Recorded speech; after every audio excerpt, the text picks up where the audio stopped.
Ladies and gentlemen, welcome to Rivalry Week. Woo! Let's go, baby. Let's go. Before we get into today's video, guys, I just want to give a special shout out to today's sponsors, starting with Gold Fine and Bowles, lawyers for the injured. Personal injury, workers' compensation, those are their two things, but any sort of legal advice, they're the people to call. Give them a phone call, 309 673 5144. Tell them we sent you, okay? And I'd also like to shout out SeatGeek for sponsoring today's video as well. Use promo code PlayBookSports on their website to get $20 off your first purchase of $30 or more. Let's get back to the video. Go. What's going on, everybody? Welcome back to the Playbook Sports Podcast. Every week you've been tuning in, watching the Dolphins previews and the Cowboys previews. Well, guess what, bitches? It's time. These two teams are squaring off this Sunday, 3:25, America's game of the week. Your Miami Dolphins coming into this game at 10-4 on the year. 2-game lead in the AFC East, which feels really nice, especially with how good the Bills are playing. Holding the number 2 seed in the AFC. And with the Ravens playing in San Francisco this week, which probably is a loss in San Fran, Miami just might be playing for the number 1 seed next weekend against Baltimore. But you know what? While Miami has a path to the playoffs and to a 1 seed, they also have a path to not make the playoffs. That's still technically possible. A lot of shit would have to go wrong, but it is still possible, which means every single game for Miami is incredibly important, especially when you've got this narrative out there that you can't beat a good team. Well, that's Dallas. Colin, tell us about the Cowboys, how they've looked this year, and what this game means to them. Yeah, up and down year here for Dallas. 7-0 at home, as we all know. 3-4 on the road. So obviously a much better team at home versus on the road. Much better team on turf than on grass. I believe Miami is a grass field, right? It's So like that could Bermuda grass. It's like that okay. specialty grass. Interesting. Obviously 3-4 on the road. That's all 4 of their losses on the season. Dallas is sitting 10-4, currently in the 2 seed, although they're tied with Philadelphia. So I'm interested in how that tiebreaker would come out. At the end of the day, I think Philly would still win the division. I think you ran the simulator there for the Yeah, I playoffs and did. it still has Philly winning it out. I don't know how. Um, I don't know how. I don't either. Same conference record, same division record, same overall record, same Same head-to-head head-to-head. record. Um, Interesting. You look at where they're sitting currently. As I mentioned, they're at the 2 seed spot. I don't see either team, Dallas or Philadelphia, whoever wins that division, catching San Francisco. Obviously, they're a game back, and then the tiebreaker back, so they're really 2 games back with 3 left. So really, right now, you're playing for the division. You got to hope Philadelphia, hiccups against one of these cupcakes, and you got to take care of business yourself. This game obviously means a lot, not only for potential seeding and potential division winning, but it also means a lot as far as like a psyche go, because can you win on the road? Can you beat a good team on the road? Miami's a great home team, great team overall. So this would definitely be a quality win for Dallas, and definitely a good bounce back spot potentially, because if you snowball 2 in a row, questions are in the air. So big game for both sides. I'd argue Miami has a little more to play for as far as seeding goes, whereas Dallas is they're in a tough spot with Philly having a very easy schedule going down the stretch and them having a couple of tough opponents and needing to take care of business ahead of them. Yeah, Dallas's last 3 games are tough, man. In Yeah, Miami, in Detroit, right? at home against At Detroit. home against Detroit. Okay, that's good. Thankfully, And then thankfully. Washington. And yeah, at Washington, a game they lost last year. So, and week That's 18 a as tough run. well. That's a tough run of games. Yeah, But I do think I think Dolphins have the NFL the hardest last 3 games based on winning percentages of oh, opponents, with it absolutely. being Dallas, Baltimore, and Buffalo. It's like, God damn, okay. All right. Well, time to see what you're made of. I mean, every game's a playoff environment now. You get Now 2 are of them all at home. now? Oh, okay. I was gonna say, are all 3 In at home? You go. Baltimore. You go to Baltimore. That's tough. Didn't you Yeah, guys play there last year too? Why didn't they come into you? That I don't doesn't know. make much sense. I don't know. It's crap. It's crap. But let's dive into the injury report, which I will put up on the screen over here somewhere. I never know which way to point. I always look silly. A lot of injuries for both of these teams. A lot of important injuries. Obviously, not going to talk about him, but because he's out for the rest of the year. But Connor Williams not playing for Miami, and Robert Hunt, right guard, officially ruled out for us as well. The key ones I'm going to talk about that I need to see on the field are Tyreek Hill and Javon Holland. Those are the 2. Tyreek has to play. He was close to going last week. They held him out. Listen, strap your boots up for these next 3. We need you ready to go. He looks like he's ready to go, but he looked ready to go last Sunday too, and I was all excited, and then it's, oh no, he's not going. It's like, oh, he's out on the field in pregame dancing around. What do you mean he's not going? But I guess he's looking pretty good in practice, so he should be ready to go. And Javon Holland hasn't played in a couple of weeks, and he's a defensive captain. very good safety. I think he's PFF's second or third Pro rated Bowler safety. should be this year. Should be a Pro Pro Bowl Bowler. safety. Agreed. So I would love to have him back. It is nice getting our other starting safety back, Deshaun Elliott, so we at least have one starting safety. But I would love to see Javon Holland and Tyreek Hill both out there. And as a consolation prize, give me Austin Jackson at least. Give me one more offensive lineman that's a starter out there. Because if we're having to fill 4 offensive line spots as backups with often injured Teron Armstead playing left tackle, have fun. Have fun. So a lot of injuries for Miami. Only one ruled out, several without an injury designation, which is good, as you all can see up there, but several important players questionable. Why can't these be to like third string linebackers or something? Why does it have to be the important ones, like the starters at premium positions? Yep. Damn it. But Cowboys also pretty banged up. Colin, tell us about them. Yeah, since you mentioned Connor Williams for the year, I'll go ahead and mention, obviously, Trayvon Diggs is a big one to lose, but they lost him week 3. I mean, it's been 10 plus weeks without him. So, I mean, they're a whole different team, and they've, played enough together to know, like, you're not missing Trayvon Diggs as much right now as you did that first week without him. And then obviously Leighton Vander Esch is a huge loss. Obviously, middle linebacker there for Dallas, killing their run defense, as we saw last week and several other weeks this year. But the 2 big ones in this game, or I guess I'll say 3 big ones, Jonathan Hankins is going to miss, big D tackle they traded for last season to come in and shore up that run defense. He's been great. He's been very good. Big Hank in the middle. Missed last week at Buffalo, and they just dominated Dallas on the ground. But the 2 big ones here in this game, in my opinion, is going to be Teron Smith, if he can play. Excellent left tackle. Been a staple of that Dallas line for 10 plus seasons. More than likely a Hall of Famer, I'll say. I agree. Call me biased. Totally. I don't care. Totally agree. And then Zach Martin at right guard, another probably Hall of Famer that exited the game in Buffalo last week. Is he going to play? He's questionable right now. Teron Smith is doubtful currently with a back injury, something that's really plagued him the last few seasons. This year, he actually tied the most games he's played since 2020. So that just talks about how much he's been injured with this back or knee or arm. He's had a rough stretch the last couple of years, but you're losing 2 potential Hall of Fame offensive linemen, and if they're not Hall of Fame, you're losing 2 all-pro Pro Bowlers on your offensive line. So we saw something like this in week 3 in Arizona. Whenever you're down 3 offensive linemen and you're getting a 4th guy coming in to play his first game of the year in Tyler Smith, and we all know how that game turned out. So can Dallas protect Dak Prescott? Can they give him enough time? That's something we didn't see last week in Buffalo. Dak's been great this year as far as I don't want to say extending the player, rolling out of the pocket, or throwing on the run, but Buffalo didn't even allow him to have any time to do any of that. So could be a big impact in this game as well. Yeah, I was looking back at that game last week to see, because it's like San Francisco beat the Eagles 3 weeks ago, right? And they came out and they said, all right, Dallas, there's the blueprint to beat Philly. And you guys went and handled them. So I was like, okay, what did Buffalo do in this game? And I was looking back and I just didn't, like, you guys averaged 4.5 yards a carry. They just dropped 8. Jades dropped 7, 8 every time and just clogged up every passing lane.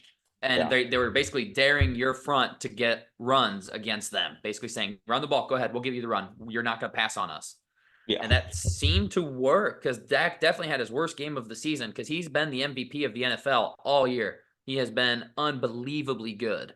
And they were basically like, nope, you're not going to beat us today, buddy. We're going to make Pollard and Dowdle beat us. Yeah, I think Dak had like 74 yards going to the 4th quarter, which was the least he's had since San Francisco, I'm pretty sure. And then I think it's the least the Cowboys have had offensively since like 2010 or something after 3 quarters. I mean, they just got beat down last week. And in all 4 of their losses, they're averaging about 191 rushing yards given up in those 4 losses. But looking at last week, that was their first time they've allowed a single person to have 100+ yards on them rushing this season. It was James Cook. He went for like 170 on their head. So best game of his career by a mile. Yeah, monster game. And of course I faced him in our fantasy playoffs because of course I get slapped in the sack by him beating my actual team, and then I get slapped in the sack by him beating my fantasy team. Yep. Yeah, that's that front hand, backhand action. Yeah, double hit hurts. It hurts. Yeah. And that is jumping into that. That's one of my 2 things that Miami has to do in order to win this football game, is to run the ball. Every single week, it's key number 5. Every single week, it's run the damn football. Miami is I believe they have the 4th most rushing yards in the NFL this season, to go along with 20 rushing touchdowns from Raheem Mostert, which is unheard of. I mean, he had 19 in his entire NFL career coming into this season, 20 this year. Unbelievable. And Buffalo, unfortunately, showed last week, like, okay, no Jonathan Hankins. like a lot of teams earlier on this season and last season, the key against Dallas was run at Micah Parsons. Don't let him go get your quarterback. If he has to hesitate and think, okay, I got to stop the run first, then your quarterback will have time. But if you let him tee off on your quarterback, you're screwed because he is top 3 edge rusher in the entire NFL. So the Dolphins need to run the football, keep the pass rush honest, because if you let them pin their ears back and they say, DeMarcus Lawrence, there's Tua, go get him. Hey, Micah Parsons, there's Tua, go get him. Oh, it's going to be a long football day for Miami if they do not open up the passing game by running the football. They have to. Like you said, Dallas's 4 losses, they've given up a shit ton of rushing yards. That is how Dallas like 786 in those 4 losses combined. That's so just getting this shredded, and that's obviously you talk about it being one of your 2 keys to victory. That's one of my 2 keys is stop the damn run. Make them beat you through the air. Make Noodle Arm Tua. CTE Noodle Arm Tua. Let Noodle Arm Tua throw those 2 yards slant to Tyreek and take him to the house. I'm kidding. All right, Stephen A. Stephen A is a fool. But yeah, you got to stop the run. You got to make them beat you through the air, and you chalk it up to the game. If Tua comes out and has a 350-yard game with 3 touchdowns, you're just like, all right, man. Fair enough. Good job. Because you got to make them do it. I mean, you got to make it's the hardest thing to do is to complete a pass on timing to a receiver that's running full speed with the defender on his back. And so if you do that constantly all game, tip your cap. But running the ball, you just got to put it in the dude's chest, and then he does all the work after. With the offensive line doing most of the work for you. So. Got to make them run it through the air, man, because anybody can run the ball, in my opinion. Yeah. Anybody can out-physical you. It's all effort, in my opinion.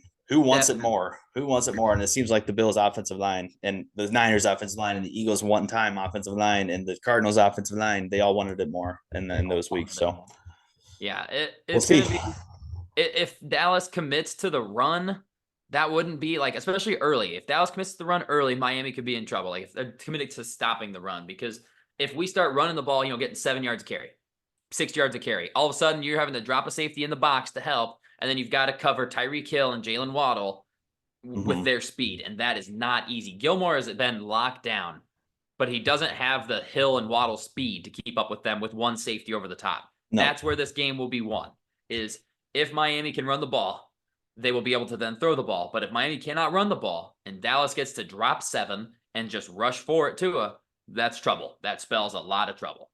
Yeah. It'll be interesting too. One thing Dallas has kind of struggled with this year is motion. And that's obviously something Miami does a lot more than a lot of other teams in the league. So a bad run defense mixed with a bad defense against motion. Miami likes to run these, misdirection this way, go this way, outside run. And you got 5 guys that can run 20 plus miles an hour. Yeah. It could be a long day.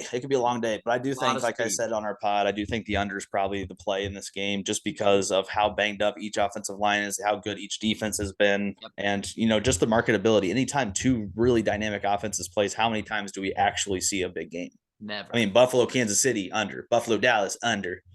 I can keep going down the list, but those are just the 2 that really come to mind the last couple of weeks. I mean, Dallas, Philly a couple of weeks ago, under. Yeah. I mean, you think back, it's like it's been a while since you had 2 marquee teams, like when the Rams went to the Super Bowl, but they played against the Chiefs. Like that's probably the last time I can remember like a shootout game between 2 prolific offenses. Yeah. It was 54-51, like something stupid.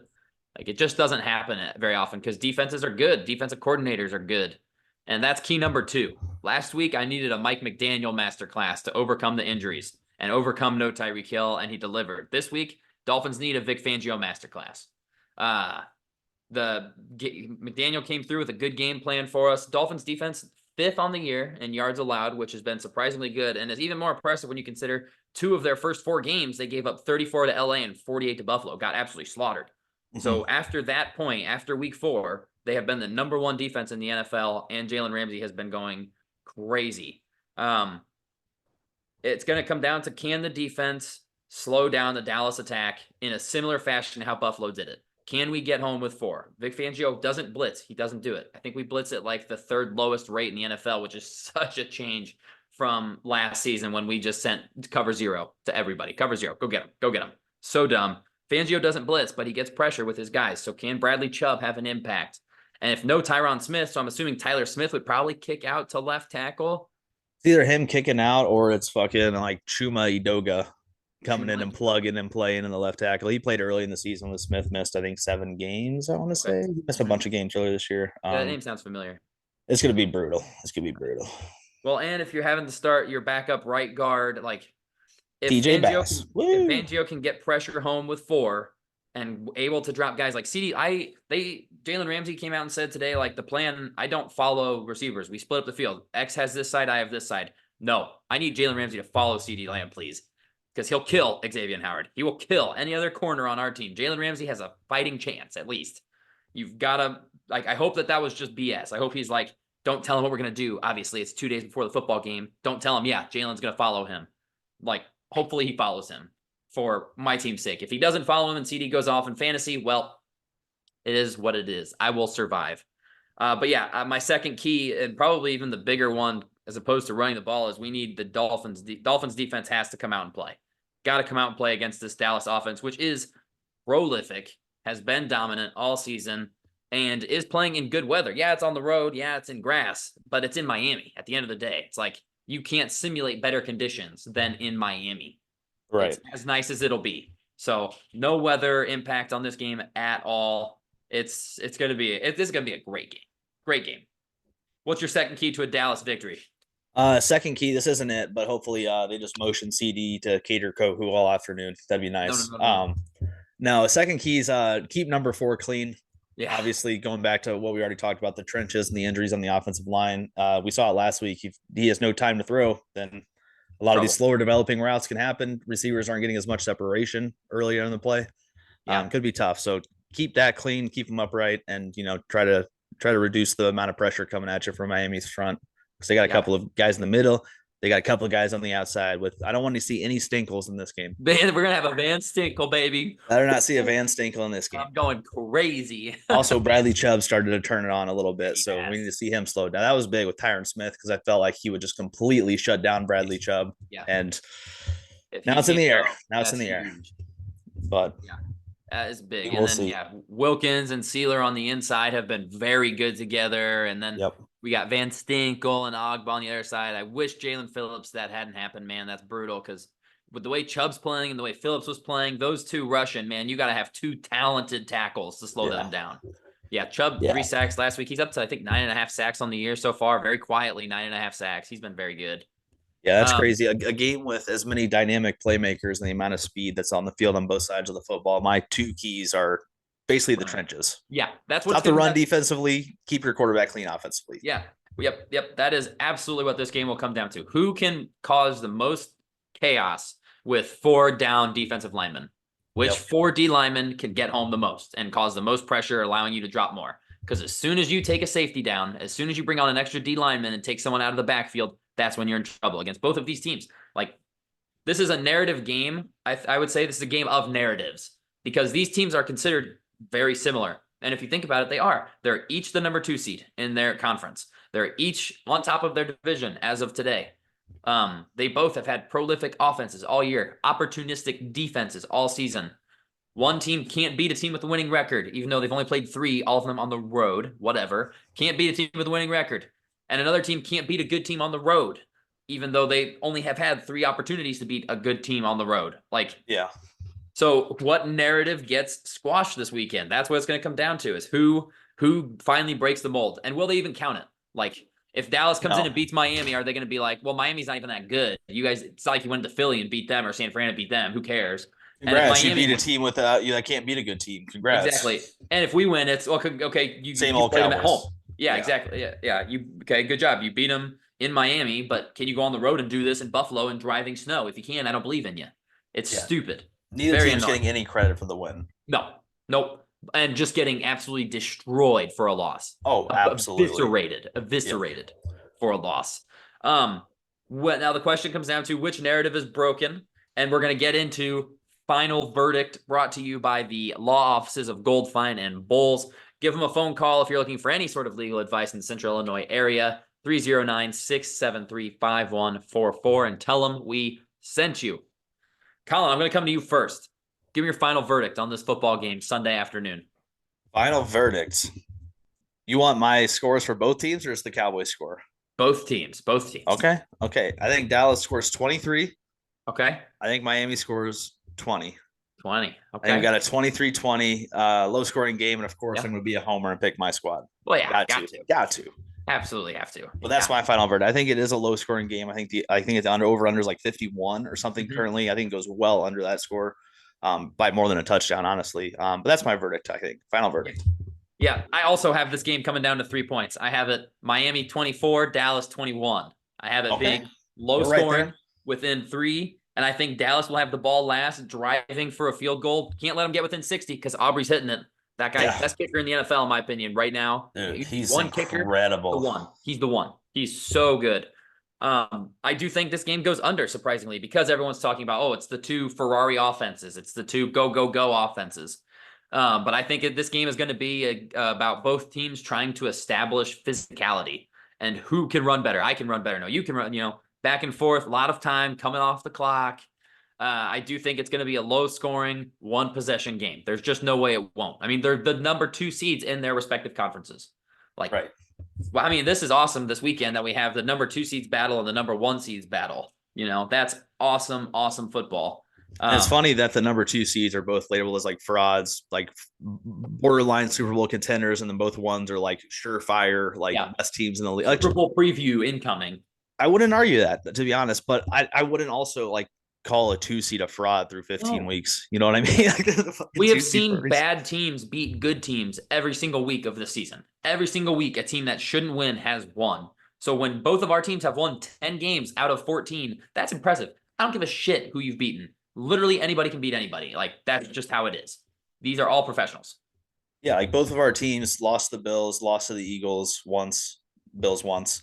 You guys lost the Chiefs, we lost to the Niners. Right. And then we each have one shit loss, which was Arizona and then Tennessee. Yeah, we've each got a bad loss and then 3 losses on the road against good teams. Really good football teams. Yeah, like spoiler alert, it's tough to play in Philly on the road. It's tough to play in Buffalo on the road. It's tough to play in San Fran on the road. It's tough to travel to Germany. To play in Germany. Football game. Yes, like people just don't. They want us to be perfect everywhere. It's like even if both of our teams were 14-0, they would still discredit it somehow. I will say now the way they're losing on the road, at least the Dallas side is question mark. I mean, that Philly loss wasn't bad. You lost by 12 to Arizona. That's bad. And then you lose by like 30 basically to Buffalo and San Francisco. So I mean, need a little more little more tougher. I mean, if you're going to lose on the road, to just negate that argument of the fact you lost on the road, it's got to be a decent game. I mean, my God, you can't lose by 30 to San Fran and lose by 20 to Buffalo and justify it just being on the road. Well, we just lost on the road like 30 points. We're going to swing the other way. That's because we're on the road, dude. It's because we're on the road. A little bit better game, guys. Buffalo, you just caught Buffalo at the absolute worst time. Like, they're at the peak of their roller coaster. It's what I was saying on the show. You were, and I was kind of happy catching them like after the Chiefs win, because the Chiefs have been that team that they've been like kind of comparing themselves to for the last several years. So I figured they'd be on, but then Dallas was coming off Philly. So both teams were really coming off like that emotional high of like, we just conquered our biggest obstacle in front of us. And then one team came out, continued to conquer that obstacle, and one team came out and got fucking obliterated.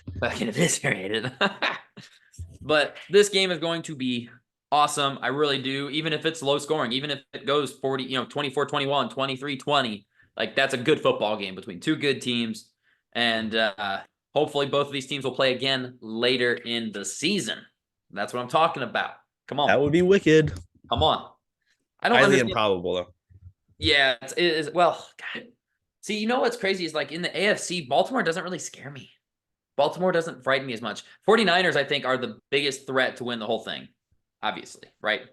They've got to be the one. I think so. Like, that's tough that no matter what, you're probably going to have to go into San Francisco and beat them. That is a tall task. But if Baltimore comes in and does it this Monday, then all of a sudden San Francisco looks like, well, maybe they're not that great. Yeah, anything can happen. I mean, there's 3 weeks of the season left. Like, you don't want to put any bad juju in the air, but like literally anything can happen with 3 weeks left. Yep. So, I mean, there's a lot of football to be played. Anything can happen on any given day. Agreed. Let's let it ride.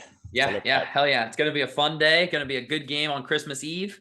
And hopefully both of our teams will be playing late into the season. So that is all we've got for you guys today on your Dolphins and Cowboys preview. We will be back next week for the recap video. Can't wait for that one. One of us is going to be in the dumps and the other one is going to be flying high.